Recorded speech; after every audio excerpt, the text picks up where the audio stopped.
الحمد لله نحمده ونستعينه ونستغفره ونؤمن به ونتوكل عليه ونعوذ بالله من شرور أنفسنا ومن سيئات أعمالنا من يهده الله فلا مضل له ومن يضلله فلا هادي له ونشهد أن لا إله إلا الله وحده لا شريك له ونشهد أن سيدنا وسندنا ومولانا محمدا عبده ورسوله صلى الله تعالى عليه وعلى آله وصحبه أجمعين وسلم تسليما كثيرا كثيرا أما بعد فأعوذ بالله من الشيطان الرجيم بسم الله الرحمن الرحيم إنا أعطيناك الكوثر فصل لربك وانحر إن شانئك هو الأبتر۔ بزرگان محترم اور برادران عزیز، اللہ رب العالمین نے ہمیں رمضان عطا فرمایا، اس کے بعد پھر عید الفطر عطا فرمائی، اس کے بعد پھر عید الاضحیٰ عطا فرمائی۔ یہ سارے انعامات ہیں اللہ رب العالمین کے، اور ان تمام کاموں میں تھوڑے کام پر بڑے بڑے اجر و ثواب کے وعدے فرمائے اللہ رب العالمین نے۔ اللہ تعالیٰ قبول فرمائے ہماری ان عبادتوں کو۔ ہم ناقص ہیں، ہماری عبادتیں بھی ناقص ہیں، لیکن اللہ رب العالمین سراپا کمال ہیں۔ ان سے دعا کرنی چاہیے کہ اللہ تعالیٰ ہمیں اپنے شان کے مطابق ہماری ناقص عبادتوں کا ثواب عطا فرما دے، اور وہ ثواب عطا فرما دے جو اپنے نیک اور مقبول بندوں کو آپ عطا فرماتے۔ قربانی کی جو یہ سنت حضرت ابراہیم علیہ السلام سے خاص طور سے جاری ہوئی، اس کی خاص ادا ہے، اس کے ساتھ تاثیرات ہیں، اس میں بڑا سبق ہے۔ میں نے بتایا تھا کہ یوں تو قربانی کی عبادت حضرت آدم علیہ السلام کے زمانے سے چلی آ رہی تھی۔ قابیل اور حابیل دونوں نے قربانی پیش کی تھی اللہ کے لیے، بظاہر اللہ کے لیے، لیکن حابیل کی قربانی قبول ہو گئی اور قابیل کی قبول نہیں ہوئی۔ اس نے حسد میں آ کر بھائی کو قتل کر ڈالا۔ اس زمانے میں نے عرض کیا تھا، اس وقت سے لے کر رسول اللہ صلی اللہ علیہ وسلم سے کچھ پہلے تک شریعت کا قانون یہ تھا کہ قربانی کا گوشت کھانا جائز نہیں تھا، حلال نہیں تھا، بلکہ جانور کو ذبح کر کے کھلے میدان میں رکھ دیا جاتا تھا، اوپر سے آسمان سے بجلی آتی تھی، اگر وہ قبول ہوئی ہے قربانی تو اس کو جلا دیتی تھی۔ یہ علامت ہوتی تھی اس بات کی کہ اللہ تعالیٰ نے قبول کر لیا اس قربانی کو۔ تو حابیل کی قربانی قبول ہو گئی، آگ نے آ کر اس کو جلا دیا۔ قابیل کی قبول نہیں ہوئی، اس نے حسد میں آ کر قتل کر ڈالا اپنے بھائی کو۔ وہ سب سے پہلی قربانی تھی، یہ سب سے پہلا قتل ہے تاریخ اسلام کا، تاریخ انسانیت کا۔ قرآن کریم نے فرمایا کہ جس شخص نے سب سے پہلا قتل کیا تھا، دنیا میں اب تک جتنے قتل ہوتے جائیں گے اور وہ رہے ہیں، ان سب کا گناہ، اس وبال اس پر بھی آئے گا جس نے سب سے پہلا قتل کیا تھا۔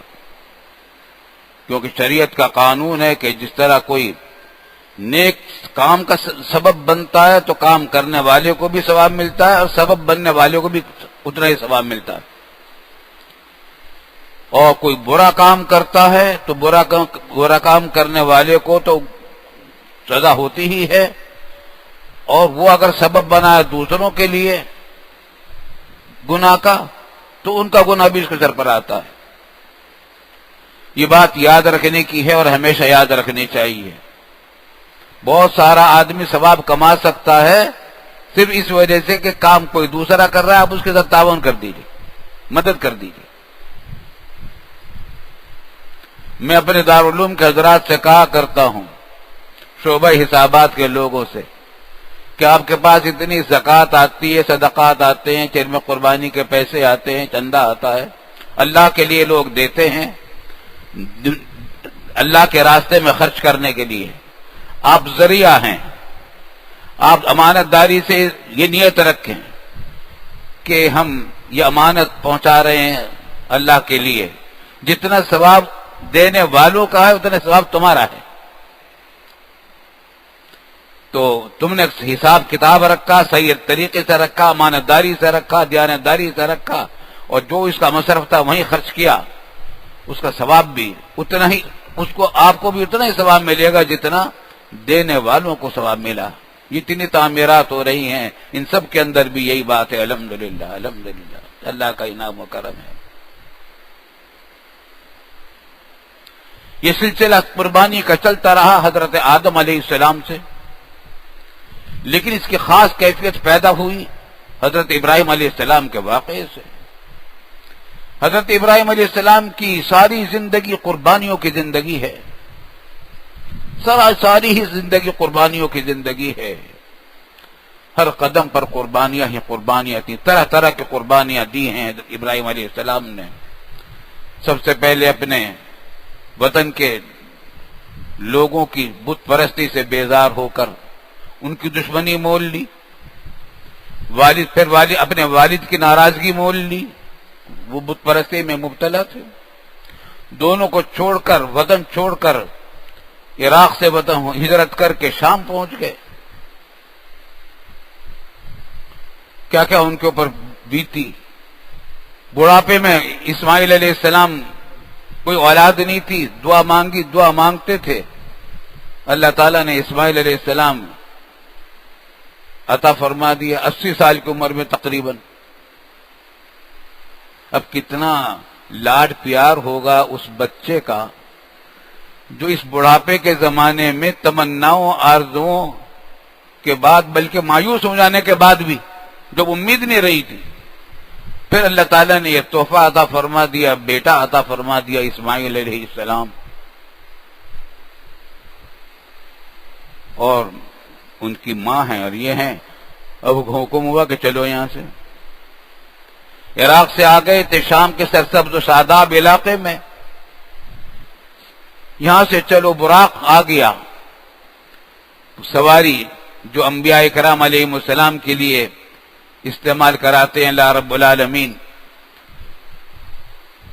وہ آ گئی، جبریل امین اس کو لے کر آ گئے اور براق پر سوار کرا دیا۔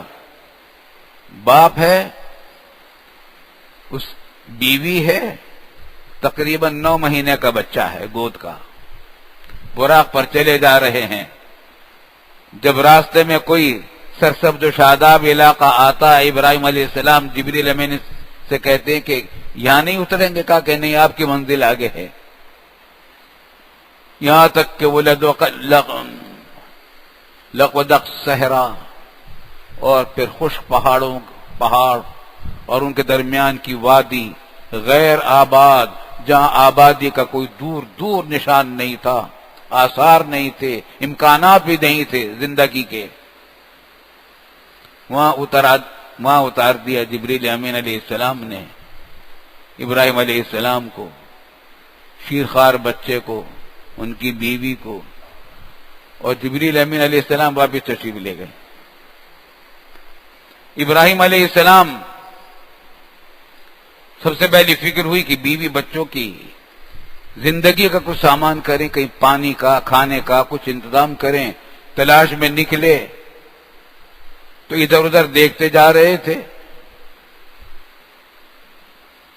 تو ہاجرہ نے دیکھا، بیوی نے، ہماری ماں ہے ہاجرہ،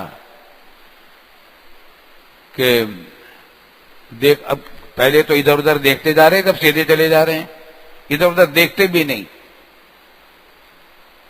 اب جب دیکھا کہ یہ تو چلے جا رہے ہیں دوسری طرف، آواز دی تو آواز کا جواب نہیں دیتے، تو اب سمجھ گئیں کہ اللہ کے نبی اللہ کے حکم کے بغیر نہیں کر سکتے۔ پوچھا کہ آپ اللہ کے نبی ہیں، اگر آپ کو اللہ نے یہی حکم دیا ہے کہ آپ ہمیں یہاں چھوڑ کر چلے جائیں تو ہمیں بھی یقین ہے کہ اللہ تعالی ہماری دیکھ بھال کرے گا، لیکن آپ ہمیں بتا دیں۔ تو اس وقت مڑ کر دیکھ کر آواز دی کہ اللہ نے مجھے یہی حکم دیا ہے۔ شام واپس چلے گئے۔ اب یہ عورت ہے، شیرخوار بچہ ہے، طویل داستان ہے، کس طریقے سے پھر یہ یہاں زندہ رہے۔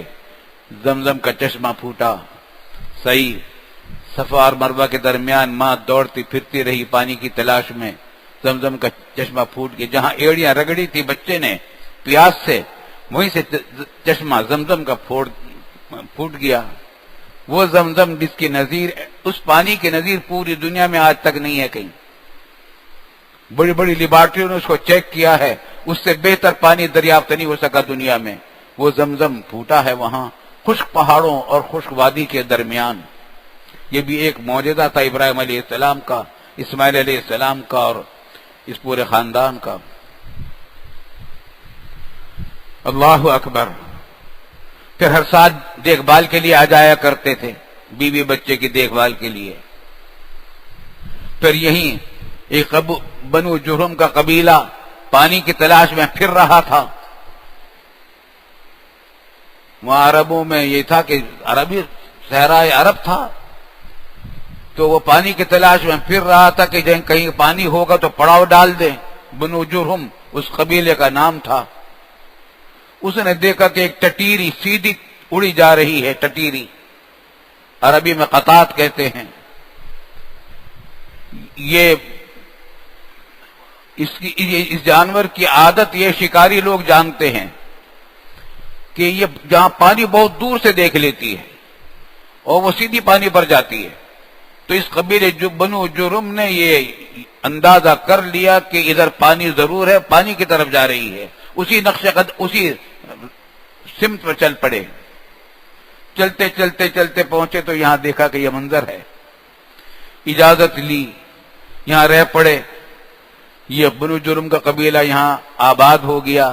یہ مکہ مکرمہ کی پہلی آبادی ہے، اس بستی کی پہلی آبادی، وادی غیر ذی زرع کے اندر یہ آبادی ہے۔ اسماعیل علیہ السلام اور ان کی والدہ نے اس کی بنیاد ڈال دی اس طریقے سے، اور ابراہیم علیہ السلام نے۔ پھر یہی اسی بنو جرہم میں پل کر جوان ہوئے، شادی بیاہ ہوئی۔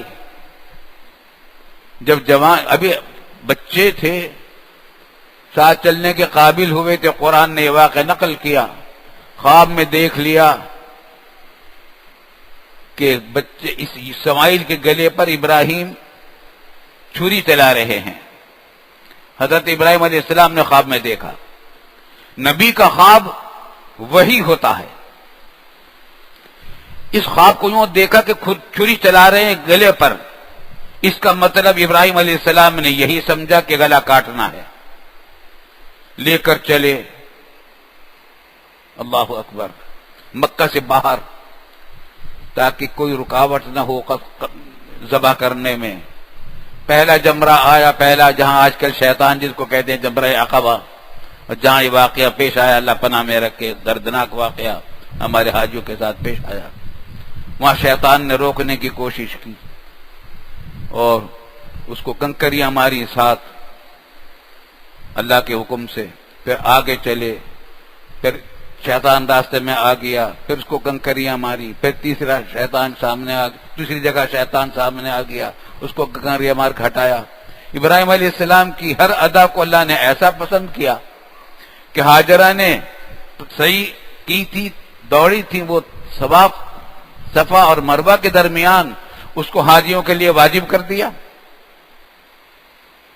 اور جمرہ کہتے ہیں اس جگہ کو جو کنکریاں ماری جاتی ہیں، وہ شیطان کی علامت ہے. لوگ اسی کو شیطان کہتے ہیں، حالانکہ بیچارہ وہ شیطان نہیں ہے، وہ تو شیطان کی جگہ تھی. تو اللہ تعالیٰ نے یہ مقرر کر دیا حاجیوں کے لیے کہ یہ بھی واجب ہے. ابراہیم علیہ السلام نے کنکریاں ماری تھی شیطان کو، تم اس جگہ پر کنکریاں مارو جہاں شیطان نے بہکانے کی کوشش کی تھی. یہ سب ہو گیا، اور جب تیسرے جمرے پر پہنچے تو وہاں لٹا دیا. بیٹے سے مشورہ کیا کہ میں نے خواب میں ایسا دیکھا ہے، تمہارا کیا؟ کہا کہ آپ کر گزریے جو آپ کو حکم دیا ہے. وہ بیٹا بھی تھا جو ابراہیم کا بیٹا تھا علیہ السلام. لٹا دیا، چھری چلا دی، لیکن ادھر سے حکم آ گیا چھری کو اللہ کی طرف سے کہ کاٹنا مت، کاٹنا نہیں ہے. اللہ اکبر، کاٹنا نہیں ہے. ابراہیم علیہ السلام نے پوری قوت کے ساتھ چھری چلائی، گلا نہیں کٹا. اور جنت سے اللہ تعالیٰ نے جانور بھیج دیا قربانی کے لیے، دمبا یا مینڈھا. اور قرآن اللہ تعالیٰ کی طرف سے ندا آ گئی، بنا دینا یا ابراہیم قد صدقت الرؤیا، تم نے خواب کو سچا کر دیا. سچا کیسے کر دیا؟ ذبح تو نہیں کیا، تو جتنا دکھایا تھا خواب میں اتنا کر دیا. خواب میں دکھایا تھا کہ چھری چلا رہے ہیں، اپنے نزدیک کاٹنے کے لیے چھری چلائی تھی، مگر اللہ تعالیٰ کو منظور نہیں تھا کہ گلا کٹے، اور جانور بھیج دیا کہ قربانی کرو، اس کی قربانی کرو. اور یہ سنت آج تک چلی آ رہی ہے، ابراہیم علیہ السلام سے چلی، اور پھر حضرت صلی اللہ علیہ وسلم نے اس سنت کو اور اجاگر کیا.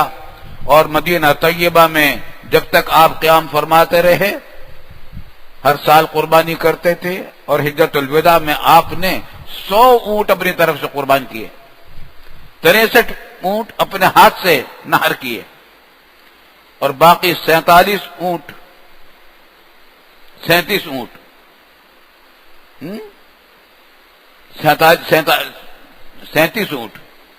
حضرت علی رضی اللہ تعالیٰ عنہ کے سپرد کیے، انہوں نے نہر کیے. 100 اونٹ اپنی طرف سے رکھے. 63 سال کی عمر ہوئی رسول اللہ صلی اللہ علیہ وسلم کی، 63 اونٹ اپنے دستہ مبارک سے کیے. پھر اسی کا گوشت پکایا گیا، سب نے کھایا اور لمبی داستان ہے. اس طریقے سے اللہ تعالیٰ نے ابراہیم علیہ السلام کی قربانیوں کو ہمارے لیے خوشیوں کا ذریعہ بنا دیا، اور قربانی کا گوشت کو ہمارے لیے حلال کر دیا گیا. اللہم لک الحمد و لک الشکر. اب ہمارے لیے بقرعید کتنی خوشیاں لے کر آتی ہے، لیکن میں ایک دو باتوں کی طرف توجہ دلانا چاہتا ہوں.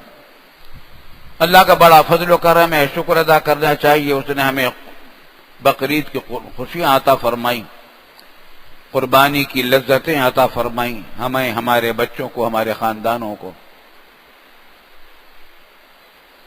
لیکن قربانی وہی قربانی ہے جو اللہ کے لیے ہو. اللہ کے لیے قربانی ہو، ایک آدمی زیادہ سے زیادہ کرے، ٹھیک ہے. اب حضور صلی اللہ علیہ وسلم نے 100 اونٹ اپنی طرف سے قربان کیے، لیکن دکھاوا اور نمائش کے لیے اگر کوئی قربانی کرتا ہے وہ قربانی ادا نہیں ہوتی. فصلی لربک وانحر، آپ اللہ ہی کے لیے قربانی کیجئے. اگر قربانی اللہ کے لیے نہیں ہے، شہرت کے لیے ہے، بڑائی جتانے کے لیے ہے، لوگوں پر اپنا روب جمانے کے لیے ہے اپنی مالداری کا، تو یہ حرام ہے، قربانی کا ثواب بھی اسے نہیں ملتا. اس مرتبہ ہمیں تو پہلے معلوم نہیں تھا، اس مرتبہ پتہ چلا کہ اس میدان میں بھی ہمارے پاکستانی بعض لوگوں نے بہت نمائش بڑے پیمانے پر کی ہے. لاکھوں روپے کا ایک جانور خریدا، اس کو ہار پہنائے گئے اور چراغاں کیا گیا اس کے ارد گرد، باقاعدہ اس کو نمائش کی جگہ بنا دی گئی، اور وہاں صاحب یہ اتنے لاکھ کا ہے، 35 لاکھ کا ہے، اتنے لاکھ کا ایک جانور، اس کی شریعت میں کوئی گنجائش نہیں ہے۔ اچھے سے اچھا جانور آپ کیجئے، ایک سے زیادہ کیجئے، لیکن اللہ کے لیے کیجئے، نمائش کے لیے، لوگوں پر اپنی مالداری کا روب جتانے کے لیے اس کا کوئی جواز شریعت میں نہیں ہے۔ میرا ان بھائیوں سے درخواست ہے کہ آئندہ وہ اس سے توبہ کریں، بلکہ ہمیں تو اپنی حکومت سے بھی عرض کرنا ہے کہ حکومت آئندہ ایسی اس قسم کی نمائش پر پابندی لگائے۔ قربانی اللہ کے لیے ہوتی ہے، اللہ کے لیے اپنی جذبات کو آدمی قربان کرے، پیسے کو قربان کرے، یہ کیا کہ تم دوسروں کے، اس سے پھر کیا ہوتا ہے، دوسروں کے جذبات بھی مجروح ہوتے ہیں۔ اسی خبروں کے ساتھ ساتھ اخبار میں نے یہ خبر بھی پڑھی کہ پنجاب کے ایک گاؤں میں ایک مزدور کے بچوں نے باپ سے فرمائش کی کہ آپ بھی قربانی کر دیجئے، کوئی جانور لے لیجئے۔ باپ کے پاس پیسے نہیں تھے قربانی کے، اس نے اپنے آپ کو قربان کر لیا، خودکشی کر لی۔ اس نے حماقت کی، بچوں کو اور لاچار اور بے یار و مددگار چھوڑ گیا، لیکن وہ برداشت نہیں کر سکا اس غم کو کہ بچے مانگ رہے ہیں کہ اس کی بھی طرف سے بھی قربانی ہو جائے، ہمارے گھر میں بھی قربانی ہو جائے، اس کے پاس پیسے نہیں ہیں، تو بچوں کی وہ خواہش کو پورا نہ کر سکا، اس غم کو برداشت نہ کر سکا، اور اس نے یہ غلطی کی کہ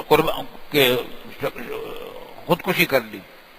لیکن آپ یہ دیکھیں، ایک طرف یہ نمائشیں ہیں، دوسری طرف یہ فقر و فاقہ ہے اور یہ محرومیاں ہیں، ان چیزوں کی طرف توجہ کی ضرورت ہے۔ اتنے لاکھ روپے انہوں نے خرچ کیے، اگر اس میں آپ بہت سارے بکرے خرید دیتے اور جانوروں کو جن گاؤں میں غریبوں میں قربانیاں نہیں ہوتی وہاں قربانیوں کا انتظام کرتے تو کتنے لوگوں کی لیے خوشیاں ہو جاتی، ثواب بھی بہت ملتا۔ اب اور چنانچہ بہت سے لوگ کرتے بھی ہیں، اب مختلف جگہوں پر قربانیاں کرواتے، پیسے دے دے کر ہماری طرف سے قربانیاں کریں غریب علاقوں میں، تاکہ جہاں جہاں قربانیاں نہیں ہوتی وہاں بھی لوگ قربانی کریں۔ یہ کرنا چاہیے، اس میں خرچ کریں جتنا چاہے، لیکن نمائش کے لیے خرچ کرنا یہ پرلے درجے کی حماقت بھی ہے۔ خرچہ کیا تم نے، کیا کمایا؟ کوئی ثواب، جنت بھی نہ کمائی، اتنی بڑی قربانی کر دی، کچھ بھی نہ کمایا، لوگوں کی واہ واہ سن لی، اور کچھ لوگوں نے تم پر برائی بھی کی ہوگی، تمہاری غیبتیں بھی کی ہوں گی۔ اللہ تعالی ہمیں اس قسم کی افراط اور تفریط سے نجات عطا فرمائے، بچنے کی توفیق عطا فرمائے۔ بہت ساری باتیں ہوتی ہیں کہنے کی، آج دل میں یہی باتیں آپ سے کہنے کی تھی۔ اللہ تعالی ہم نے جو کچھ بات کی ہے ان میں جو بات ہمارے کرنے کی ہے وہ کرنے کی توفیق عطا فرمائے، اور جو نہ کرنے کی ہے اس سے بچنے کی توفیق عطا فرمائے۔ وآخر دعوانا ان الحمد للہ رب العالمین۔